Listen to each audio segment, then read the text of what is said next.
স্বার্থে, গণতন্ত্রের স্বার্থে আমরা ছেড়ে দিয়েছি। যাই হোক, আমাদের সেই লড়াই সফল হয়নি, এবং কেন হয়নি ব্যাখ্যার প্রয়োজন নেই। টিপরা মাথা যদি সেই জায়গাতে বিজেপির হয়ে সে গোপন খেলা না খেলতো, বিজেপির বুথ 39% নেমে গিয়েছিল, সবাই জানেন। আজকে ত্রিপুরার যে গণতন্ত্রের পতাকা উড্ডীন হতো। কিন্তু বন্ধুরা, সে লড়াই আমরা একসাথে লড়লেও পরবর্তীতে 1.5 বছর কাল এই সময়তে আরো দুটো নির্বাচন হয়েছে, লোকসভা নির্বাচন, পঞ্চায়েত নির্বাচন। লোকসভা নির্বাচনও সর্বভারতীয় যে লড়াই, আমরা সে লড়াইয়ের ডাকে সাড়া দিয়ে এখানেও একটা সিট ভাগাভাগি করে আমরা দাঁড়িয়েছি পূর্ব পশ্চিমে। আমাদের প্রার্থী ছিলেন কমরেড আব্দুল রিয়ান, আজকে বক্তৃতা করেছে।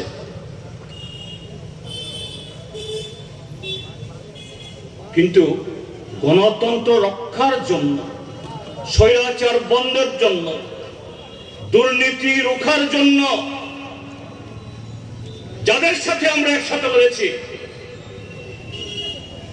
তাদের ভূমিকাটা কি? এক কৈলাসহর মহকুমাতে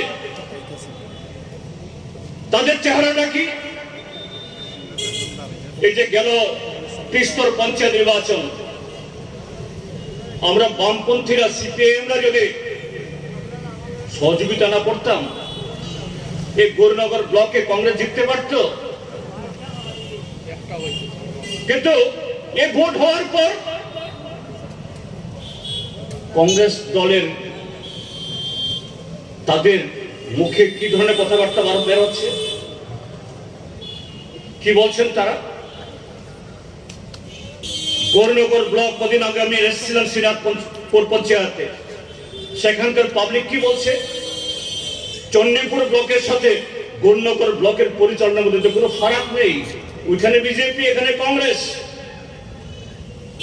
ওইখানে বিজেপির মাতব্বরদের সব সেবা করে তারপরে কাজ করতে হয়, আর এখানে কংগ্রেস দলের মাতব্বরদের সেবা করে কাজ করতে হয়। ফারাকটা কি? নামটা শুধু পার্থক্য।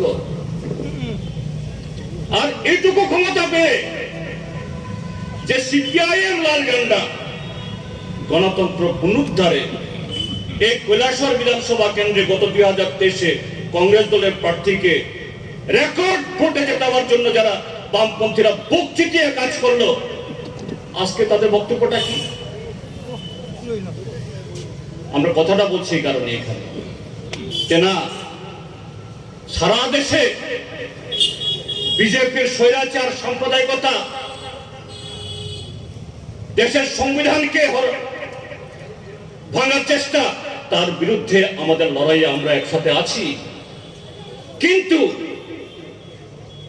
ত্রিপুরাজ্যে যদি সেই দলের একটা অংশ যদি সাধারণ একটা ক্ষমতার জন্য তারা এই বৃহত্তর আজকে সারা দেশের আহ্বান, এ রাজ্যেরও যে রক্তক্ষরণ, এটা যদি বলে যায়, এটাও তো বকলমে ত্রিপুরা মথা যেরকম বিজেপিকে সহযোগিতা করেছে, ঠিক সেরকমই আরেকভাবে বিজেপিকে সহযোগিতায় সামিল হবে।